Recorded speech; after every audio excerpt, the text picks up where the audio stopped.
Al-Quran itu mukjizat dari berapa sisi? Dari sisi apanya sih mukjizat dalam Al-Quran? Maka Al-Imam Suyuti dia menyebutkan beberapa sisi tentang mukjizatnya Al-Quran itu dari mana aja. Ya. Beliau sebutkan dalam hal tersebut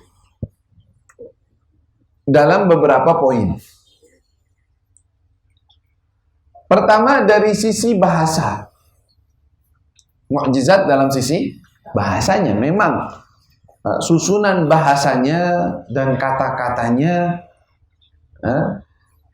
yang membuat orang yang fasih dalam bahasa tersebut bingung dan tidak bisa mengikutinya. Itu pertama. Dan itu kita nggak bisa paham kecuali kita belajar bahasa Arab. Begitu juga kedua dalam sisi bahasa juga, tetapi dari sisi tataan peletakan ucapannya. Ya, yang mana orang-orang Arab itu kalau udah bikin omongan itu ada nazam, ada nathar, ada yang syair, yang kalau syair itu kan dia biasanya rata, kalau ditulis aja bisa lurus begitu, itu namanya syair. Dan ada yang namanya sajak.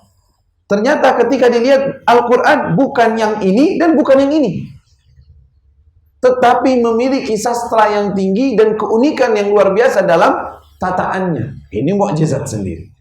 Ini masih dalam sisi bahasa juga. Yang ketiga yang disebutkan oleh para ulama kita, yaitu dari sisi pemberian kabar mengenai hal-hal yang gaib, sesuatu yang gaib yang kita nggak lihat. Ya, mau adanya malaikat, adanya jin, adanya sorga, adanya neraka. Ini kan mukjizat juga. Dari mana tahunya? Sesuatu yang gaib, sesuatu yang tidak terlihat.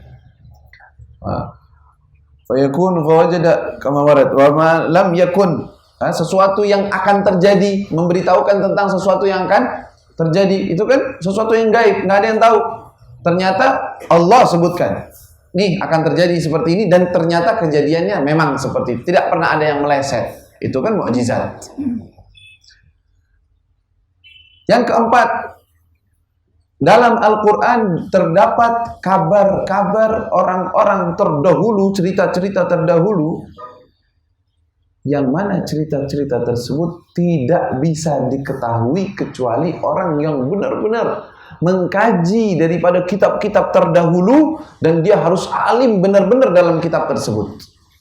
Sedangkan yang membawakan kisah-kisah ini adalah seseorang yang nggak pernah belajar.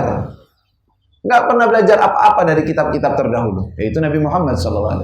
Rasulullah datang, mereka tahu. Rasulullah nggak tahu baca nulis aja nggak ngerti, juga nggak pernah duduk dengan orang-orang ahli kitab, nggak pernah duduk sama mereka sama sekali. Tahu-taunya bawain cerita tentang Dzulqarnain. Orang-orang bingung, Dzulqarnain kok bisa tahu dia tentang Ashabul Kahf, yang ceritanya mereka tertidur 309 tahun. Sini nawazdad 309 tahun mereka tidur dengan ceritanya bahwa mereka tidur dengan keadaan begini-begini, lalu mereka sadar. Siapa yang tahu? Mereka nggak tahu. Dan mereka yakin bahwa orang-orang Arab itu nggak ada yang belajar itu. Tapi kok ini orang bisa tahu kabar-kabar itu?